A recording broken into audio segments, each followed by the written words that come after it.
I'm here today with Brian Diemer. Brian, thanks for agreeing to do an interview with us. You're welcome. Brian's been a three-time Olympian and has won the bronze medal in the steeplechase in 1984. Also won several NCAA Coaches of the Year at Calvin College.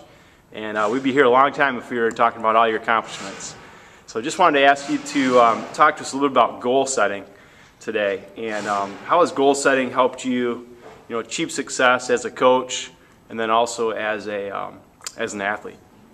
Well, first of all, I have to say that Mike just kicked my tail around Caledonia. So, no, we had a good run out here tonight in the cold. So, no, goal setting is extremely important. You have to know why you're going out the door in the first place. What are you trying to achieve? And if it's just fitness, that's one thing. But if you're trying to set some goals and achieve some lofty goals, the first thing that I say is, okay, set that goal. But then, set some stepping stone goals in order to get there. I think that it's very important that that my runners know that, okay, I want to achieve way up here, but if that's not achievable, if they get just below that, they see that as a failure. And I don't think that's right. I think that it's more powerful to have stepping stone goals and build momentum. And so, I think you need to know what you're trying to accomplish and how to get there. I talked with my guys at Calvin College today and just said, what, today we're going out in the snow with the spring in mind. So what we're doing today is adding layers of fitness to help us out in the spring. Okay. And I've heard you talk before a little bit about visualization and how that's helped you achieve some success in your career as an athlete. Can you talk to us a little bit about that? Well, I think it's very crucial to be able to see yourself doing what you're dreaming of, and to visualize. For myself, I saw myself running around the track, being in a group of guys and making my way through the race, and I would always concentrate on the last lap, and I would always be able to see myself excelling and hurdling well over the last steeplechase barriers and the water jump and coming home strong. Just visualizing that, I think, is important. And I was just talking to an athlete just the other day and saying, here's some cross-training things that you can do, but don't forget to use your mind.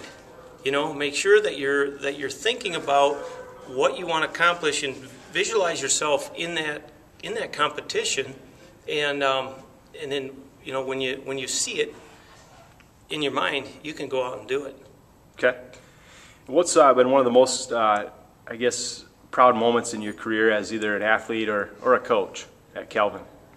I would say the single, moment in time would be winning the bronze medal. That was just, wow, I can't believe that just happened, and that was amazing.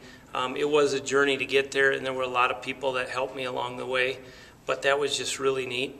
One of the things that I'm most proud of, actually, is the 1992 Olympics. My teammates on the track and field team voted me to be the team captain, and I was floored. I thought, wow, Carl Lewis is on a team, Roger Kingdom, wow, all these gold medalist guys, and that was quite something to be voted to be team captain. And yeah, that's saying something. I think that they saw what I had gone through and just admired the perseverance. That's neat. Quite an honor. Any goals out there that you want to accomplish next? I know you're a successful business owner, also coach and athlete.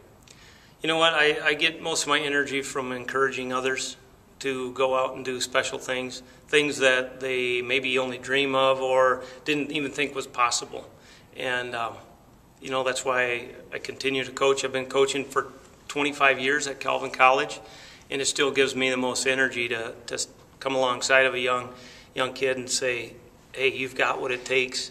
You just need some patience, and you need to maybe communicate with me a little bit more, and hey, let's reach for these goals and build some momentum, and let's see what you can do.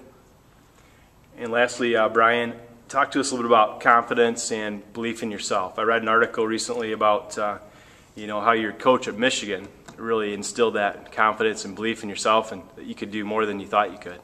Well, a lot of times a coach will say, you have to be more confident. You have to have self-confidence. Well, where does that self-confidence come from? It either comes from going out and working hard and achieving things, but more often than not, it comes from a coach or a father or a mother or somebody that always believes in you. And hopefully that can be your boss as well. That's what I try to do at work. Believe in the person that's working for me and what they can do, and just try to instill in them some confidence. It's crucial. And when a person has that inner confidence, they can do so much more. We had this is our second year at Harold Ziegler to have a health and wellness club. And we've had just some numerous people that have achieved successes that they never thought they could do before. A lot of weight loss, a lot of first-time runners, things like that. Any words of encouragement or wisdom to our crew for their second year of health and wellness? Keep at it. It feels good. When you accomplish something and at the end of the day you look at yourself in the mirror and you say, you done good, that feels really good. Well, thanks, Brian, for your time today. Yeah, you're welcome. Awesome job. And any of you goal-oriented runners out there, if you want to run or walk in a really good race, you ought to run in the Brian Diemer Americam race, June 11th in Cutlerville, Michigan. See you there.